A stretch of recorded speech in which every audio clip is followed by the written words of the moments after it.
Hello, अस्सलाम वालेकुम। मैं प्रोफेसर शमीम अहमद अपने यूट्यूब चैनल पर आप लोगों से मुखातिब हूँ। आज की बात में मैं बात करूँगा बैरिस्टर असदुद्दीन ओवैसी साहब और उनकी पार्टी AIMIM के बारे में। इधर रिसेंटली अगर आप देखें बिहार इलेक्शन से अब तक बहुत से वीडियोज़ आ रहे हैं। कुछ उससे अंदाज़ा होता है, जाहिर है कि कम्युनिटी दो हिस्सों में डिवाइडेड है, बटी हुई है। ख़ास तौर से मुसलमान, कुछ का चार्ज वो कंटिन्यू कर रहा है कि ओवैसी जो है वो बी टीम है बीजेपी की, और कुछ का ये कहना है कि Owaisi is the voice of Muslims, और वो हिम्मत कर रहा है गलत को गलत और सही को सही करने की। इसके पॉलिटिकल इम्प्लिकेशंस क्या हैं, उससे किससे फ़ायदा है किससे नुकसान है, वो अलग इशू है, उसकी बात करेंगे अभी। देखिए, जो बी टीम कहने वाले हैं वो ख़ास तौर से इस बात को रखते हैं कि ओवैसी जब कहीं भी कैंडिडेट खड़े करता है तो जो अगर मान लिया उसके कैंडिडेट को 5 या 10,000 वोट मिले तो उससे बीजेपी को फ़ायदा होता है। इसमें दो राय नहीं, आई डू एग्री कि उसके कॉन्टेस्ट करने से, चूँकि जाहिर है उसका कैंडिडेट तो बहुत कम जगहों पर हैं जो जीत सकें, लेकिन सर्टेनली उसे बीजेपी का फ़ायदा होता है। इसमें दो ओपिनियन नहीं है। सवाल तो ये है कि जब ये जो सो कॉल्ड सेकुलर पार्टीज़ हैं ये तय कर चुके हैं कि सिर्फ इन्हें मुसलमान का वोट चाहिए, मुसलमान नहीं चाहिए। आप बिहार से शुरू करिए। 2020 में जो इलेक्शन हुआ था उस वक्त भी ओवैसी ने बड़ी कोशिश की, जो गठबंधन था बिहार का, कि साहब मुझे आप इंक्लूड कर लें। सब हर लेवल पे बात हुई लेकिन वो तैयार नहीं हुए, क्योंकि उन्हें डर है, वो भी जायज़ है, आई डू एग्री कि साहब हमारा हिंदू वोट दूर हो जाएगा। लेकिन सवाल ये, अगर यही पॉलिटिक्स चली तो आखिर हमेशा हिंदू तो कुछ, देखिए 80% तो कोई प्रॉब्लम नहीं, लेकिन वो 20% जो है अनभक्त, वो तो हमेशा नाराज़ होगा, हंगामा करेगा। तो इसका मतलब तो अगर आप पावर में आ जाते हैं तब भी आप आइसोलेट करेंगे, चूँकि आपको 80% की भी परवाह है। पॉलिटिक्स होनी चाहिए आइडियोलॉजी की, और अनफॉर्चुनेटली आइडियोलॉजी अब किसी पार्टी में नहीं है। लिहाजा क्या हुआ, 2020 में वो 19 सीट पर इलेक्शन लड़े और 5 सीट उन्होंने जीती, और जीतने के बाद भी ये ऑफर किया कि अगर महागठबंधन यानी आरजेडी गवर्नमेंट बना सकती है तो हमारे 5 MLA आपको वोट देंगे, आपको सपोर्ट देंगे। अब 2025 का जो बिहार का इलेक्शन हुआ उसमें again he tried his best, लेकिन ना तो आपने अलायंस किया, और आपने जिस तरह की ज़बान इस्तेमाल करी, ख़ास तौर से जो वहाँ के होने वाले मुख्यमंत्री थे आरजेडी के, लालू प्रसाद जी के बेटे, उन्होंने जिस तरह के चरमपंथी और क्या क्या उन्हें कहा, उससे क्या क्या मैसेज गया? क्या अपनी कम्युनिटी की या अपनी तकलीफ की बात को करना कोई जुर्म है? ये बताइए, जो मुसलमानों के मसाइल हैं, आपकी बेटी रेप हो रही है, आपका मर्डर हो रहा, आपकी लिंचिंग हो रही, आपका बुलडोजर चल रहा, कौन बोल रहा है इसके ऊपर? कौन सी पॉलिटिकल पार्टी है सड़कों के ऊपर आ रही है? आपका अतीक को जेल कस्टडी में दोनों भाइयों का मर्डर हो गया। कितने अपोजिशन के जो सो कॉल्ड सेकुलर हैं उसके घर पर गए, कितनों ने आवाज़ उठाई? अंसारी को जहर देकर के जेल में मार दिया, कितने लोग गए उसके पास? सिर्फ और सिर्फ ओवैसी बोला। ये जो सो कॉल्ड पार्टी हैं, सेकुलर पार्टीज हैं, किसी की हिम्मत नहीं हुई, चूँकि सबकी कमज़ोरियाँ हैं और सब अंदर से आपको हेट भी करते हैं मुस्लिम्स को। तो सवाल ये है, अच्छा दूसरी तरफ जब यूपी में समाजवादी की पार्टी की हुकूमत थी 12 से 17 तक, ओवैसी को यूपी के बॉर्डर के अंदर एंटर भी नहीं होने दिया। और उसमें भी ख़ास तौर से जो इनके मुस्लिम लीडर्स थे ओवैसी के, ख़ास तौर से जो एक फॉर्मर मिनिस्टर है, उन्होंने इन्हें एंटर नहीं होने दिया। इससे सीधी बात होती है कि ये जो सो कॉल्ड दलाल है मुसलमान, इससे ख़तरा है कि अगर ओवैसी मजबूत होता है तो इनकी दुकानें बंद हो जाएंगी। इसमें मैं जैसे कहा, अब आगे आ जाइए। 2019 का जब लास्ट सेशन था इलेक्शन से जस्ट पहले पार्लियामेंट का, तो वहाँ पर खड़े होकर के मुलायम सिंह जी ने क्या कहा था? उन्होंने ईश्वर से प्रार्थना की थी कि मोदी जी वापस आए पावर में। तो वो तो सेकुलर है, वो तो बी टीम नहीं है, वैसे बी टीम है। दूसरी चीज़, जब मायावती हो या अखिलेश हो, ये मध्य प्रदेश में कैंडिडेट्स खड़ा करते हैं, ये राजस्थान में करते हैं, ये हरियाणा में करते हैं, ये महाराष्ट्र में करते हैं, तो ये वहाँ किसका काम करते हैं? किसका वोट काटते हैं? क्या वहाँ ये बीजेपी का वोट काटते हैं? तो ये डबल स्टैंडर्ड नहीं चलेगा। मैं मुसलमान भाइयों से कहना चाहूँगा ख़ास तौर से कि सिर्फ आप ही को प्रॉब्लम है, आप ही उसे बी टीम कहते हैं। नो, हिंदू बहुत कम कह रहा है बी टीम। अब आप कहेंगे हिंदू तो इसलिए नहीं कह रहा कि बीजेपी का फ़ायदा। क्या पूरा हिंदू बीजेपी के साथ है? बीजेपी के साथ 33-32% हिंदू साथ हैं, बाकी उसके साथ नहीं है, वो तो अपोजिशन के साथ है। लेकिन अपोजिशन का चूँकि कोई करैक्टर नहीं है, कोई आइडियोलॉजी नहीं है, कोई मॉरल नहीं है, इसलिए वो नहीं बोल पाते। और चूँकि करप्ट हैं, उन्हें डर है कि अगर छापा पड़ गया, मायावती ने तो सरेंडर कर दिया। बाकी भी जो आपको मालूम है यूपी में और बिहार में, चूँकि पॉलिटिकल करप्शन तो ऐसी चीज़ है, करप्शन से तो कोई बचा हुआ नहीं, वो तो रूलिंग पार्टी का भी नहीं। जिस वक्त कांग्रेस थी उसके पास फाइल्स थी सब अपोजिशन वालों की, और अब बीजेपी है तो उसके पास फाइल्स है। अब आप कहते हैं कि साहब उसके खिलाफ कोई एक्शन नहीं होता ओवैसी के, क्यों हो? ओवैसी जो बात करता है वो on the basis of constitution करता है, वो सड़कों गलियों में नहीं करता है, वो पार्लियामेंट में करता है जहाँ उसे 100 करोड़ लोग सुनते हैं, वो टीवी चैनल पर बोलता है जहाँ 10 करोड़ लोग उसे सुनते हैं। वो कोई कॉन्स्पिरेसी नहीं करता है, वो नेशनलिस्ट है। अब आप कह रहे हैं कि साहब वो उसका समझौता क्यों होता है? क्या बीजेपी से ये अपोजिशन के लीडर नहीं मिलते? मिलने में प्रॉब्लम क्या है? गवर्नमेंट तो उनकी है। अभी 60 साल तक तो कांग्रेस ने यह डराया ना आपको कि वोट हमें दीजिए वरना बीजेपी आ जाएगी। अब तो बीजेपी आ गई है, अब तो आपकी अच्छी खासी इस कौम की ठुकाई भी हो रही, डिमोरलाइज भी किया जा रहा। आपके साथ तो ये हो रहा कि आपका कत्ल होता है, आपकी लिंचिंग होती है और आप ही के खिलाफ केस बना जाता है और फिर आपको दबाव दिया जाता है कि समझौता करिए। अखिलेश का मामला किस टाइम में हुआ था बताएं? अखिलेश का 2015 में हुआ, सॉरी उसका अखलाक का। 2013 में कम्युनल राइट्स कराए, कहाँ? मुजफ्फरनगर में। उस वक्त समाजवादी की हुकूमत थी 2015 में भी और 2013 में भी। क्या एक्शन हुए? सबकी जमानत हो गई थी अखलाक के केस में, और अब उन्हें छुड़ाने की बात हो रही, एप्लीकेशन दी गई गवर्नमेंट की तरफ से कि केस विड्रॉ करना चाहते हैं। जज ने कह दिया कि नहीं, बहुत नाच रहा है मुसलमान। देखिए जज ने स्टैंड लिया। अभी आप देखिए स्पीड ट्रायल है और उसका रिजल्ट क्या आएगा आपके सामने आएगा। आपकी हिम्मत नहीं, अपोजिशन ने, कितने लोगों ने प्रोटेस्ट किया है। वहाँ क्या हुआ था गुजरात में? गुजरात में जो रेपिस्ट थे उन्हें छोड़ा गया और उन्हें मिनिस्टर गार्लैंडिंग कर रहे थे, उन्हें सेलिब्रेशन था उनके छूटने का बेल के ऊपर। कौन बोला? किस अपोजिशन ने कुछ लिखा? किस अपोजिशन ने कोर्ट की तरफ मुंह किया कि ये कैसे छोड़े गए, क्यों छोड़े गए? कौन बोला? ओवैसी बोला। आप ओवैसी को कमलर कहते हैं? ओवैसी कोई कमलर तो आप हैं जो ये सो कॉल्ड सेकुलर पार्टीज है। आप मुसलमानों को डराते हैं, आप कहते हैं बीजेपी आपको खा जाएगी। अरे बीजेपी तो खाएगा नहीं कि आप उससे ज़्यादा खा रहे हैं, आप डराए ना। जहाँ तक सवाल है इसमें दो राय नहीं, मैं इससे कभी डिफर नहीं किया कि ओवैसी का कैंडिडेट कहीं खड़ा होता है और वो जीतने की पोजीशन में नहीं है तो उसका फ़ायदा जाहिर है बीजेपी को होगा। तो इसका मतलब बीजेपी टीम नहीं हो गया वो।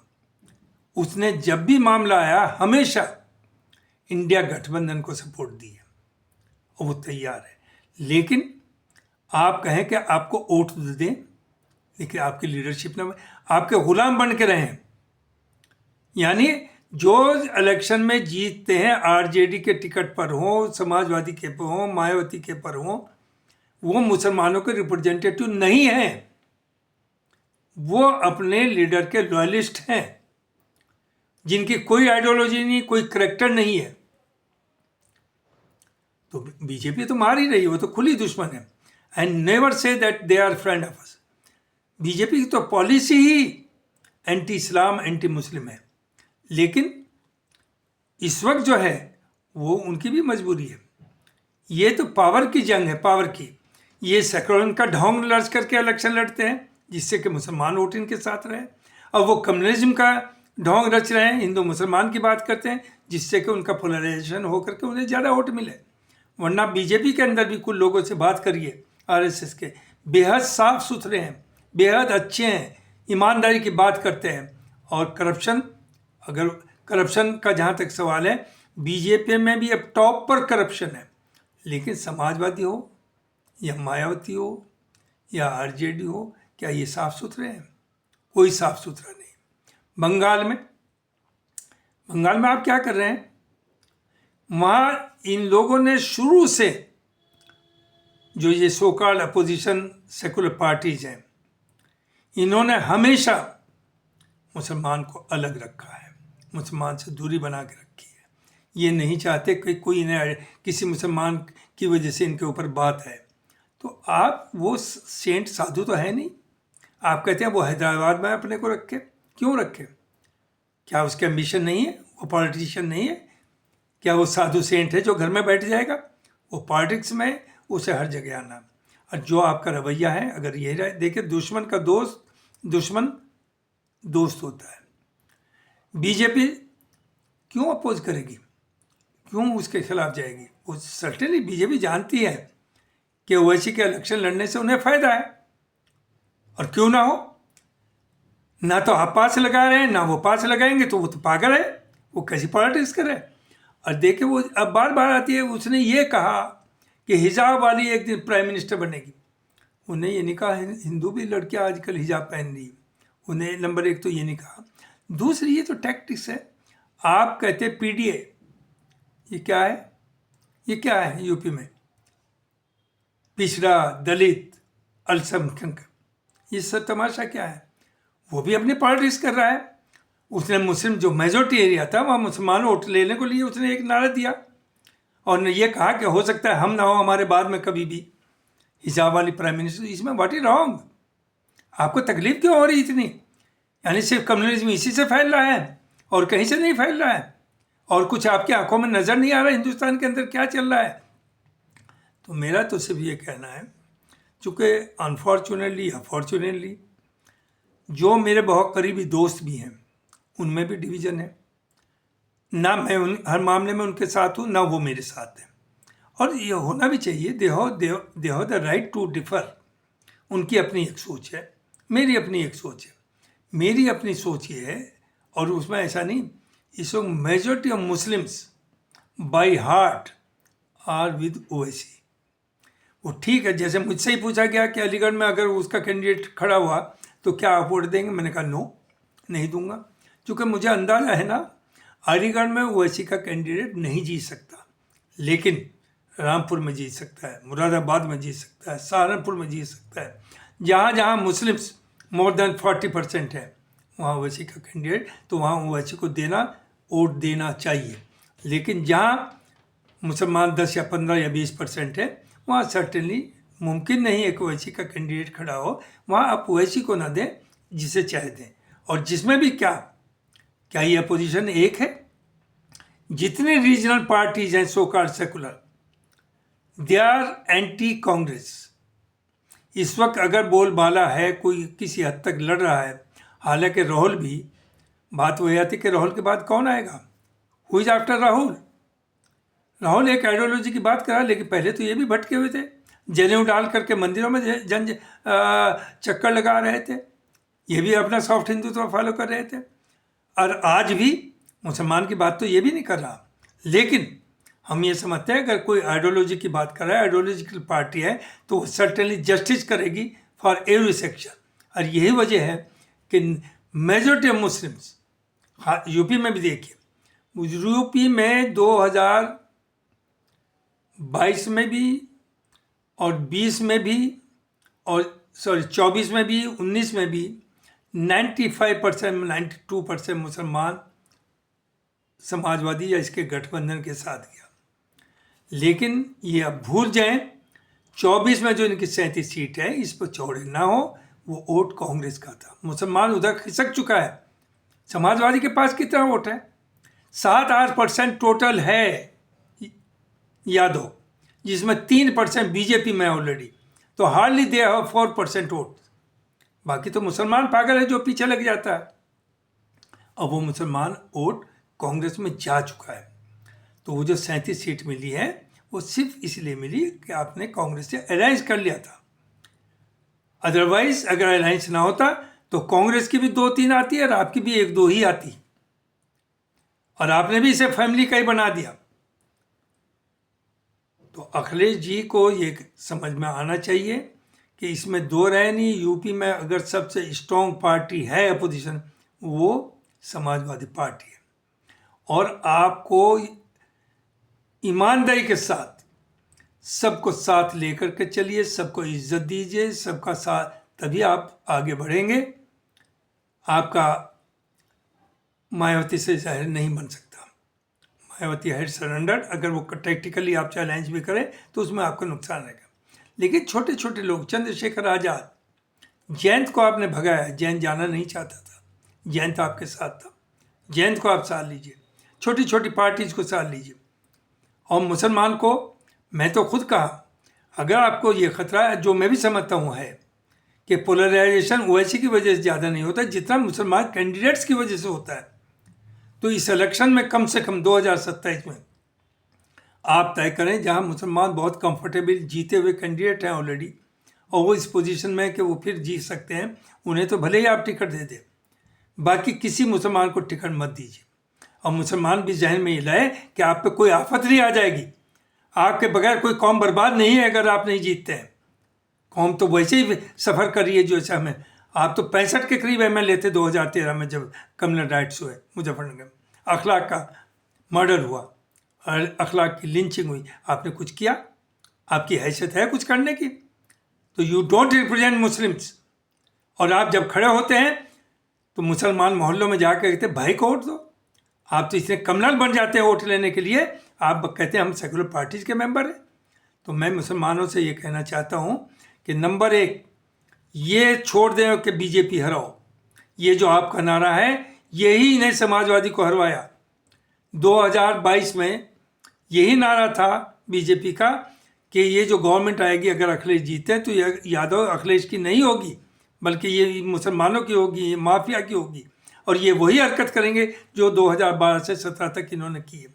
चूँकि अनफॉर्चुनेटली समाजवादी ने अच्छे मुसलमानों को प्रमोट नहीं किया, कम्युनिटी एज ए होल कुछ नहीं दिया, इन्होंने कुछ इंडिविजुअल लोगों को प्रमोट किया, और वो भी ज़्यादातर माफिया को इन्होंने प्रमोट किया। तो हिंदुओं में बीजेपी ने वो मैसेज दिया, और यही वजह है जो एक्सपेक्टेड नहीं था वो अनएक्सपेक्टेड हुआ 2022 में। अदरवाइज अखिलेश की पोजीशन बहुत अच्छी थी।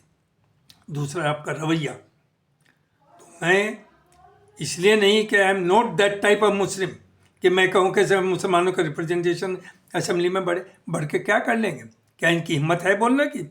अरे ये तो सारे चोर हैं, सिवाय except few. For example Barq साहब थे, उनका एक नाम था मुल्क के अंदर, ईमानदार।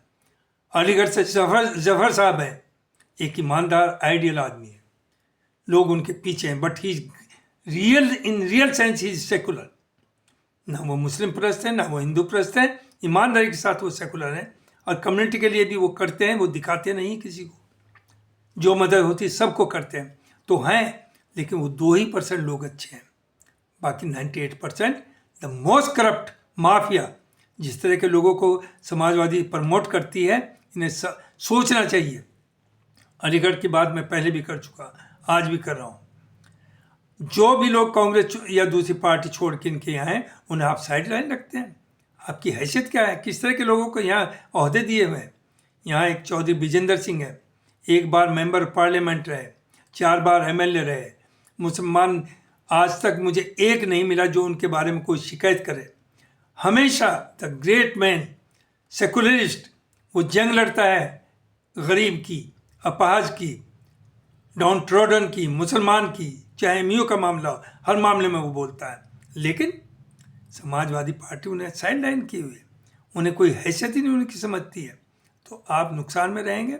आप अगर वाकई चाहते हैं कि आप पावर में आए तो आप ईमानदारी के साथ पॉलिटिक्स करिए, ग्राउंड चीज़ों को समझिए, आप मिसगाइड ना हो। अखिलेश जी तक ये सब बातें पहुंचाइए कि हर ज़िले में क्या हो रहा है, और ये गांठ बांध लीजिए कि इस इलेक्शन में सिवाय उन मुसलमानों के जो जीते हुए हैं और बहुत कंफर्टेबली जीत सकते हैं, उन्हें तो भले ही आप टिकट दे दें, बाकी किसी मुसलमान को आप टिकट ना दें। मुसलमान को 15-20 से ज़्यादा टिकट ना दिए जाएं तो आप कुछ कर पाएंगे। और इन सब छोटी पार्टीज को साथ लीजिए और ओवैसी को साथ लीजिए। आप ओवैसी से नफरत करें और उसे बी टीम करके, इन लोगों से, दलालों से कहलवा करके, क्या वो बी टीम बन जाएगा? अरे कम्युनिटी इज डिवाइडेड। कम्युनिटी में इस वक्त more than 80% are followers of Owaisi. Owaisi कभी ये नहीं कह रहा है, और हम भी जानते हैं कि मुसलमान पीएम बन जाएगा या मुसलमान सीएम बन जाएगा, कभी नहीं बनेगा, लेकिन अलायंस तो करेगा। अभी आपने देखा बिहार में वही जो आरजेडी के चीफ साहब क्या क्या लैंग्वेज यूज कर रहे थे, आज उन्हें राज्यसभा में मेंबर भेजना है। 41 वोट चाहिए, 35 है उनके पास, कांग्रेस और समाज आरजेडी के मिला करके। अब वो खुशामद कर रहे हैं उसी ओवैसी की कि हमें सपोर्ट दीजिए, हमारा एक आदमी राज्यसभा में चला जाएगा। कहाँ गई आपका ये दोगलापन? कब तक चलेगा? कांग्रेस ने भी 2012 तक, 2004 से 2012 तक ओवैसी से अलायंस रखा, उसके बाद अलग हुए। आपने मुस्लिम लीग के भी साथ आप रहे और आप इतने साफ सुथरे हैं। अब आप क्या मैसेज देना चाहते हैं? तो मेरी अपील है कि जहाँ भी ओवैसी का कैंडिडेट स्ट्रॉन्ग हो, मुसलमान वोट उसे दे। और ये कहना कि बीजेपी, अरे जीते, बीजेपी तो जीती हुई है, ठुकाई तो आपकी अब भी हो रही है, आगे भी होनी है और ज़्यादा होगी। We know what is our future. लेकिन आप खुदकशी न करें, आप आगे होकर के नारा ना दे कि बीजेपी हराओ, चूँकि ना आपके बच का है, ना आपने ठेका लिया है, ना ओवैसी ने ठेका लिया है बीजेपी को हराने का। जिन्हें सीएम और पीएम बनना वो ओवैसी को हराएं। आप टैक्टिकल वोटिंग करिए, जो बेस्ट कैंडिडेट है उसे दीजिए, irrespective of his party. BJP का भी अगर कहीं बहुत अच्छा कैंडिडेट है, अगर एक तरफ इन सो कॉल्ड सेकुलर पार्टीज का and he is most corrupt, और बीजेपी का कैंडिडेट बहुत साफ सुथरा है, आप उसे भी वोट दे दीजिए। कम से कम सब नहीं बोलते, बीजेपी में सैकड़ों लोग ऐसे हैं जो आज तक कोई कम्युनल बात नहीं करते, गलत कमेंट नहीं करते, आपके खिलाफ जाते नहीं। वो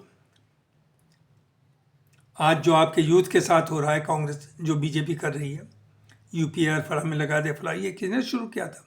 ये तो कांग्रेस ने किया था 30-40 साल पहले, कि इनोसेंट यूथ को, जो इंजीनियर डॉक्टर, उन्हें गिरफ्तार करते थे, 15-15 साल के बाद वो इनोसेंट करके छोड़े जाते थे। तो ये शुरुआत तो सब, माफ़ कीजिए, ये सेकुलर पार्टी सब एक ही जैसी हैं आपके लिए। तो वैसे अगर स्ट्रॉन्ग होगा तो इन पार्टी से वो अलायंस करेगा। वो कभी नहीं कह रहा कि मैं सीएम या पीएम बनाऊंगा।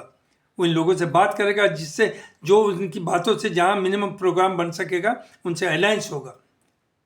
आपकी हिस्सेदारी होनी चाहिए गवर्नमेंट, दैट्स ऑल। आपकी एज एमएलए उन पार्टियों के दलाल बन के हिस्सेदारी नहीं होती। ये होती है जब आपकी अपनी पार्टी हो, अपना झंडा हो, उसका अलायंस होगा, जहाँ आप अपनी बात कर सकें। थैंक यू वेरी मच, ये मुझे कहना था। चूँकि ओवैसी पर अभी एक मेरे बहुत करीबी दोस्त ने एक वीडियो भी भेजा है, जिसमें ख़ास तौर से उन्हें प्रोजेक्ट किया जा रहा है कि बी टीम है। इट डजेंट मैटर, आप बी टीम कहते रहिए।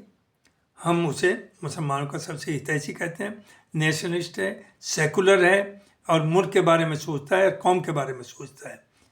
ये याद रखिए। Thank you very much. पढ़ा लिखा भी है। उससे ज़्यादा पढ़ा लिखा आपके यहाँ कोई नहीं, सब जाहिल है। Thank you.